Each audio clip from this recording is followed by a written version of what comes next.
এটা নিয়ে আসছি সেটা নিয়ে আসছি। আমার আম্মু নিজে ফোন কিনা দিছে যে দোকান থেকে, এটা ও দেখছে, ও এগুলোর অপবাদ দিছে আমাকে। আমার কাছে কান্নাকাটি করে, অনেক কান্নাকাটি করে বলি ভিডিওগুলো ডিলিট করে দিয়ে, দেখ আমার বাসায় প্রবলেম হবে, কিন্তু ও ভিডিওগুলো ডিলিট করে না।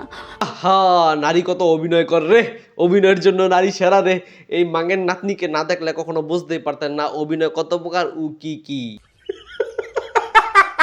আমি 20 দিন ধরে আমার আম্মু লিটারেলি আমাকে শিকল দিয়ে বাইন্ধা রেখে দেয়, বিশ্বাস কর। রিসেন্টলি সে বাংলাদেশের একটা বস্তি মার্কা পডকাস্ট শো আর্জেন্ডোবের, সেখানে গিয়ে সে এক্সপ্লেন করতেছে যে সে যাই করেছে সেখানে তার কোনো দোষ নাই, তার বয়ফ্রেন্ড এগুলা তার অনুমতি না নিয়েই ছড়িয়ে দিয়েছে।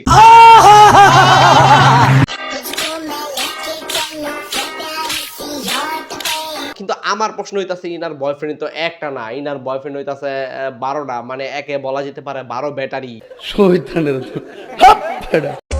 গাইস মধু খাচ্ছি, মধু মধু রসমালাই রসমালাই। তোমরা যারা আমার নামে গসিপ করছো তোমাদের আমি বালতিও দাম দেই না। এর যদি একটা বয়ফ্রেন্ড থাকতো, একটা বয়ফ্রেন্ড যদি এর ভিডিও লিংক ভাইরাল করতো তাইলে ভাই বুঝলাম, কিন্তু এর বয়ফ্রেন্ড হইলো 5-10টা, আর 5-10টা বয়ফ্রেন্ডের থেকে 5-10টা ভিডিও ভাইরাল হয়েছে। এমনকি আপনারা জানলে অবাক হবেন, কয়েকদিন পর পরই দেখি বয়ফ্রেন্ডদের পায়ে ধরে মাপ টাপ চায়, কক্সে যায়, এই করে সেই করে, এগুলো আবার সে তার নিজের ইনস্টাগ্রামে আপলোড করে।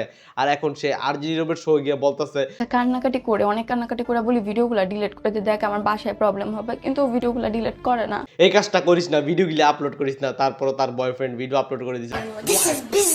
আর বয়ফ্রেন্ড ভিডিও আপলোড করছে কিনা এগুলো আমি জানি না, কিন্তু ভাই আমি আর বয়ফ্রেন্ড গুলার রুচি নিয়ে অনেক চিন্তায় আছি। সারা সবগুলার তো এইডস হয়ে যায় বোকা ভাই।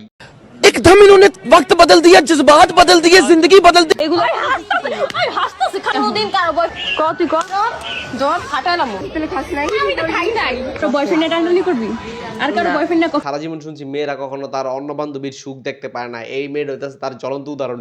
এই মেয়েটা তার বান্ধবীর বয়ফ্রেন্ড নিয়েও কক্সে চলে গেছে, আর সেখানে তার বান্ধবীদের সাথে আবার ঝগড়াঝাটি করে, এইগুলো আবার তার বান্ধবীরা ভিডিও আপলোড করে ছেড়ে দেয়। মানে বুঝতে হবে এদের চলাফেরা, এদের ফ্যামিলিগত ব্যাকগ্রাউন্ড এগুলো কিছুই নাই ভাই। আবার বলতেছে এর আম্মু নাকি এর শিকল দিয়ে বেঁধে রাখছে। আমি যদি এর আম্মুর জায়গায় থাকতাম তাহলে শিকল দিয়ে বেঁধে রাখা তো দূরের কথা, এর একদম পরলোকে পাঠাই দিতাম। কারণ এমন মেয়ে থাকারতে না থাকা অনেক বালা।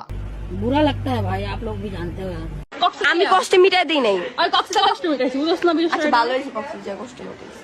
কেমনে লাগাইছিল, সামনে তো লাগাইছে না পিছে লাগাইছে, কন্ডম ইউজ করছিল কোন ভাইবা থাকেন এই মেয়েটার অবস্থা এরকম না ভাই, এর গ্রুপের প্রতিটার এই অবস্থা এরকম। হয়তো বা এইটার ভিডিও টিডিও এগুলো বেশি ভাইরাল হয়েছে কারণ বেশি কক্সে গেছে। যাকে এত ভালোবাসলে, এত বিশ্বাস করলা, সে তোমার অসম্মতিতে তোমার গোপনে তোমার ক্ষতি করা। এর নিয়ে আমার ভিডিও বানানোর কোনো ইচ্ছা ছিল না, কিন্তু ভিডিওটা বানাইতেছে আমাদের শিক্ষিত আর যে নীরবকে নিয়ে। কারণ এই মাঙ্গের নাতি ভাই শিক্ষিত হইও কি করে, এই ছাপড়ি ঠাপড়ি পোলাপাইন টিকটকার ফিকটকার যেগুলো নাকি অশ্লীলতা কইরা টোটা ভাইরাল হয়, এগুলার না ইন্টারভিউ নেয়। আরে ভাই এগুলার ইন্টারভিউ না নিয়ে ভালো যারা কন্টেন্ট বানায় বা ভালো যাদের কন্টেন্ট বা ভালোভাবে যারা ভাইরাল হয় তাদের নিয়ে ভিডিও বানান, তাহলে এই সকল জিনিস দেখে আরো মানুষজন ভালো কন্টেন্ট বানানোর জন্য উৎসাহ হবে। কিন্তু না, আপনি করেন ভাই উল্টা কাম, সকল ছাপড়ি টাপড়ি অশ্লীল ভিডিও বানায়, এগুলার ধরেন না ইন্টারভিউ লন, আর এইসব উড়াধুরা ভাইরাল হয়ে যায়। আর পোলাপাইন ভাবে যে এভাবে এগুলা করলে আমরা ভাইরাল হবো। राजा जी